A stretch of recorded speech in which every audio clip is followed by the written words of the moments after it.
నేను అధ్యక్ష కూర్చోమన్నారు సార్ మాట్లాడుతూ అధ్యక్ష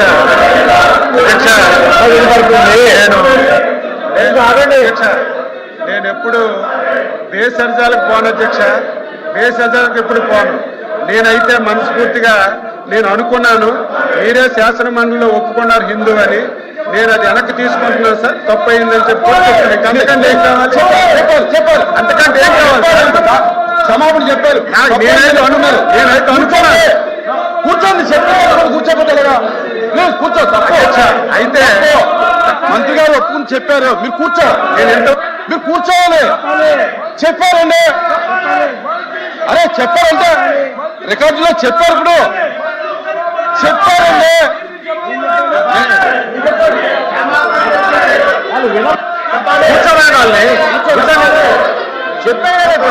చెప్పారండి మంత్రి గారు చెప్పారండి.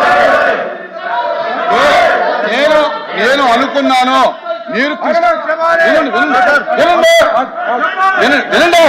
తిరుగుతున్నారు, అది పద్ధతి కాదు, మీరు పద్ధతి కాదు. వినండి, మంత్రి గారు నేను అడిగాను,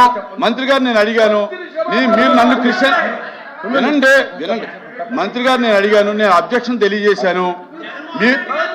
అదే వినండి అయ్యా, రావులా ఎవరా ఏంటిది, ఆవా నువ్వు ఆవా ఏంటిది, నువ్వు ఆవా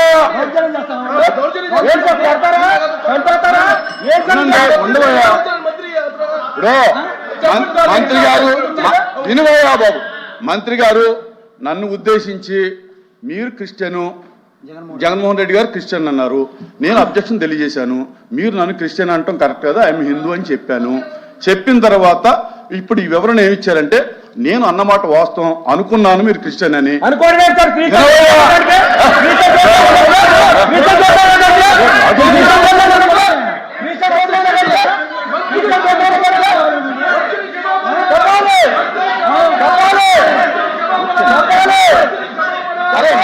ఏం చెప్పారు విన్ను తప్పాలి.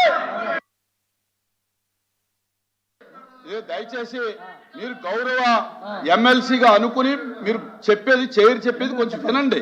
ఆయన ఏం చెప్పారని మీకు వినిపించకపోతే నేను చెప్తున్నాను, వినండి వినాలి కదా. ఇప్పుడు నేను అభ్యంతరం తెలియజేశాను, నేను క్రిస్టియన్ అనుకున్నాను మిమ్మల్ని, అందుచేత నేను అన్నాను. మీరు సభాపూర్వకంగా నేను హిందూ అని ఒప్పుకున్నారు, మీరే చెప్పారు నాకు తెలిసింది కనుక నేను ఎప్పుడు భేషజాలాలకు పోను, కనుక నేను అన్న మాటను వెనక్కి తీసుకుంటూ నేను తప్పు అయిందని ఒప్పుకుంటున్నానని చెప్పి క్లియర్గా చెప్పాను.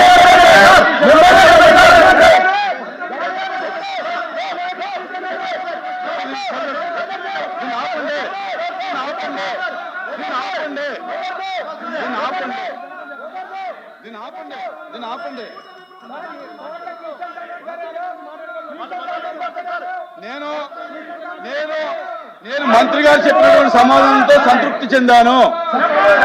నేను మంత్రి గారు చెప్పిన సమాధానంతో నేను సంతృప్తి చెందాను. దయచేసి కూర్చోండి.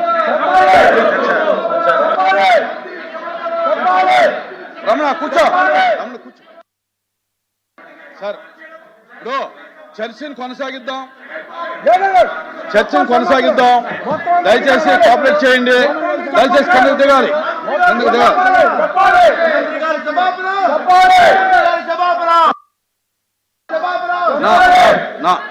ఇచ్చినాక మీరు రూలింగ్ ఇచ్చినాక